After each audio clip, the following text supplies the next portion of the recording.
مسجد کے اندر آپس میں مار پیٹ کر رہے ہیں اور افسوسناک واقعہ جو دیکھنے کو آیا ہے، اور سب سے بڑا گنہگار تو وہ ہے جو اس بے احترامی کو ریکارڈ کر کے پوری دنیا میں نشر کر رہا ہے۔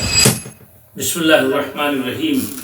آپ نے سوال فرمایا کہ جو کلپ چل رہی ہے جس میں لوگ مسجد کے اندر آپس میں مار پیٹ کر رہے ہیں، اور شاید جہاں تک میری سماعت تک آواز پہنچی ہے کہ اقامت کے سلسلے میں کہ ہم کہیں گے اس موضوع کے اوپر آپس میں اختلاف پیدا ہوا۔ سب سے پہلے ہم یہ عرض کرنا چاہتے ہیں کہ مسجد کی اہمیت انسان کو سمجھنا چاہیے۔ مسجد کی اہمیت اتنی ہے کہ اگر مسجد میں آدمی 10 سے زیادہ نماز پڑھنے والے جماعت کے ساتھ اکٹھا ہو جائے تو بے پناہ ثواب ہے، جس کو لکھنا بس کی بات نہیں ہے، اتنا ثواب ہے۔ جماعت کا ثواب ہوتا ہے، اور مسجد اس لیے بنی ہے کہ لوگ ایک جہاں بیٹھے ایک دوسرے سے محبت کریں، ایک دوسرے کے حالات کو دیکھیں، ایک دوسرے کی خیریت پوچھیں، ایک دوسرے کے اوپر ایثار کرنے کی کوشش کریں۔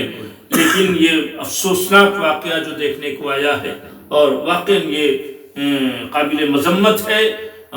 چاہے جس بھی عبادت گاہ میں آپ جائیں، جہاں بھی جائیں، وہاں اس عبادت گاہ کا احترام گویا جس کی عبادت کی جا رہی ہے اس کے احترام کے برابر۔ آپ مسجد کا احترام نہیں کر رہے ہیں۔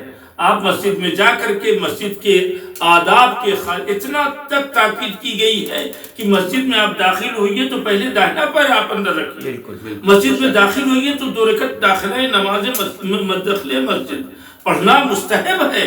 مسجد میں آپ چھوٹی سی بات کو جو آپ تھوڑا سا کام کریں گے وہ زیادہ ہوتا ہے، اس کا ثواب زیادہ ملتا ہے۔ تو اتنے سب ثواب دیے گئے ہیں تو اس کا احترام بھی بہت زیادہ رکھا گیا ہے۔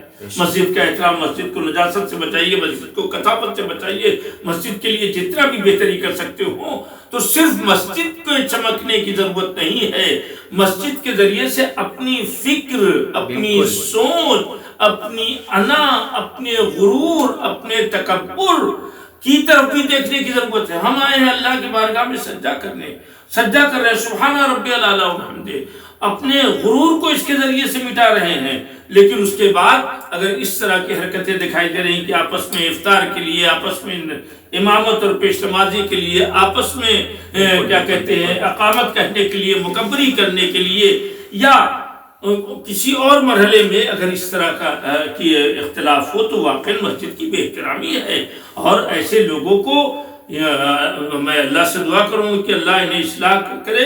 اور سب سے بڑا گنہگار تو وہ ہے جو اس بے احترامی کو ریکارڈ کر کے پوری دنیا میں نشر کر رہا ہے۔ برائیوں کو قرآن مجید نے اور اللہ کے حکم کے مطابق برائیوں کو دفنایا جاتا ہے، برائیوں کو نشر نہیں کیا جاتا ہے۔ سب سے بڑا گنہگار وہ ہے اس زمانے میں جو سوشل میڈیا کو فتنوں، فسادات، فحاشی اور اس طرح کی چیز گناہ کے ریلیز کرنے اور اسے بڑھاوا دینے کے لیے جو استعمال کر رہا ہے وہ سب سے بڑا گنہگار ہے۔ جہنم میں سب سے پہلے انشاءاللہ وہ جائے گا، اس لیے کہ وہ فتنہ کر رہا ہے، وہ فتنہ کر رہا ہے، اور گناہ کو ایک جگہ تک محدود نہیں ہونے دے رہا ہے بلکہ گناہ کو تمام دنیا میں اس کو نشر کر رہا ہے۔ جو ایسے گناہ نہ کرنا چاہے وہ بھی دیکھ کر کے گناہ میں ملوث ہو جائے۔